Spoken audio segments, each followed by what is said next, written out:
How can I balance altruism and follow my inner needs or longings?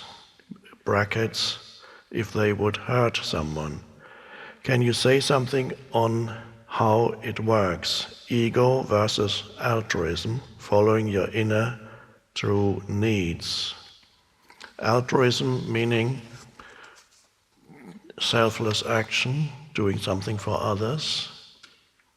And then there are inner needs or longings that might hurt someone.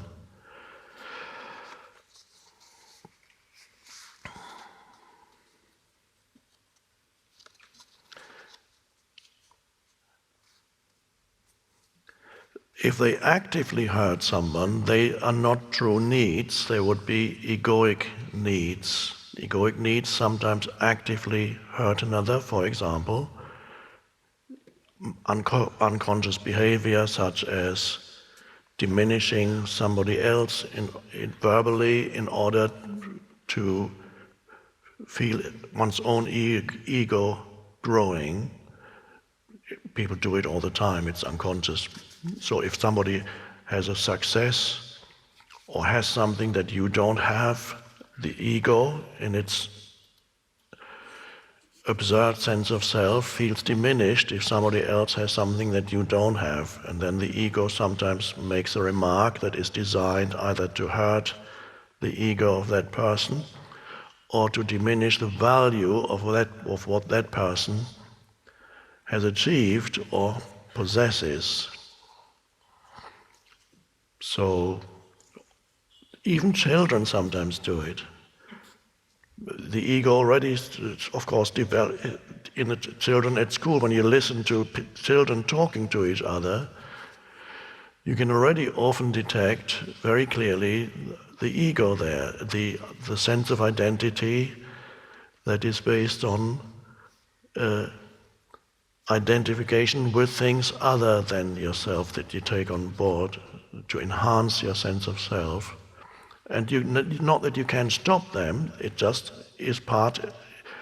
The natural progression, I would suggest, is for human being to develop an ego as they are adolescents, in childhood and adolescence, then when they reach adulthood, begin to go beyond ego, so that ego becomes a symptom or manifestation of growing up, of immaturity.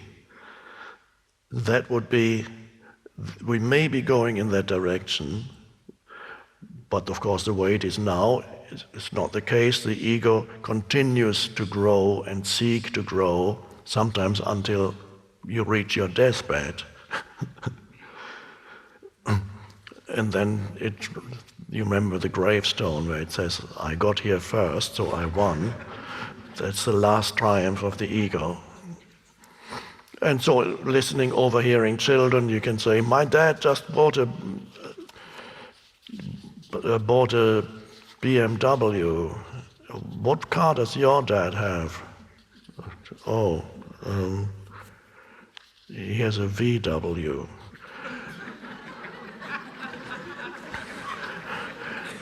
But I know someone, he carries on, he says, but I know someone who has a friend whose uncle has a Bentley. It's far superior to a BMW.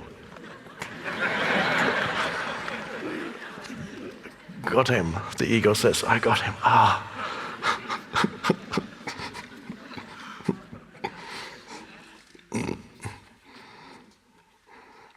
But it's owned by VW, isn't it?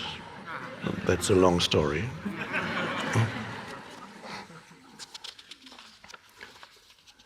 Altruism, inner needs. So inner needs that hurts. I just gave just one small example of hurting others. Other egoic manifestations of hurting others would be to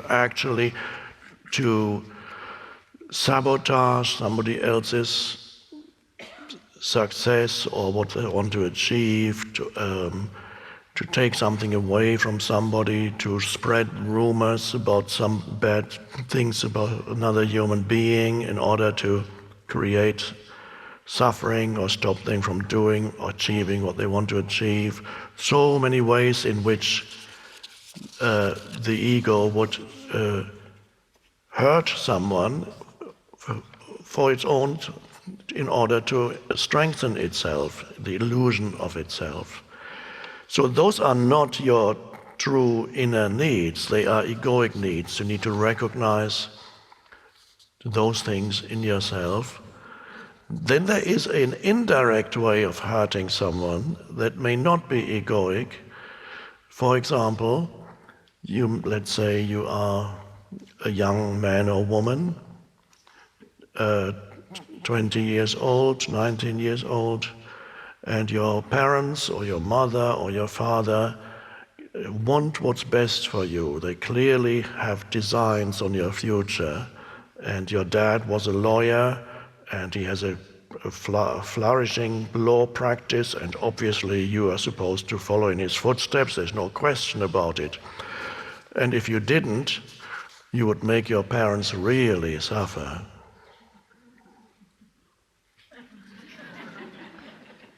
Of course, that is indirectly inflicting suffering.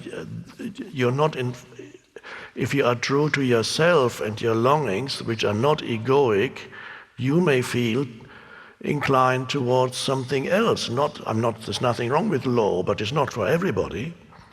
You may feel inclined to follow a totally different path. And would you, and some people do that, in order to spare their parents from suffering, they do what makes them happy.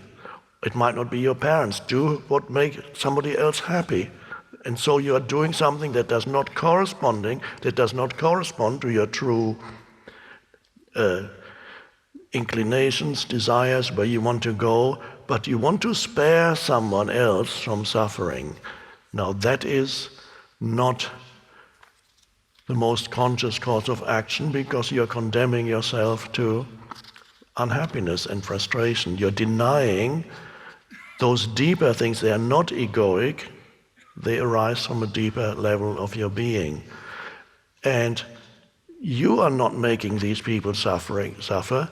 They make themselves suffer.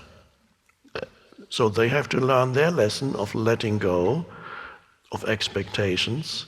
And if their lesson involves suffering, that's just how it is. Another matter would be if your parents are old or there's only one parent left, your inclination may be to move somewhere and do something, but then there's nobody else to look after your father or mother who needs somebody. That is a moral thing that you need to become very present with, to see whether there's an alternative solution or whether you will give up one thing in order for the love of another human being. And if you do so, you would have to be total in your doing, so that you are not unhappy looking after your aging parent, continuously regretting that you were not able to do what you really wanted to do. Whatever course of action you choose, you need to surrender to and do it totally.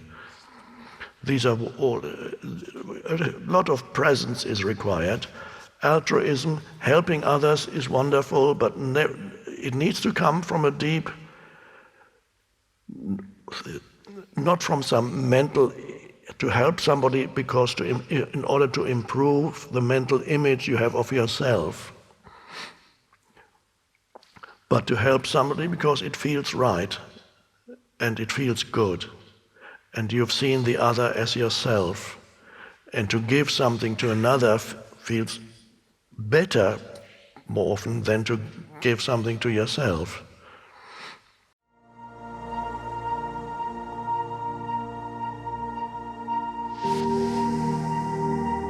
This mind-made sense of self is also much more focused on the negative than the positive. To be free, you awaken to who you are beyond your history and your life situation.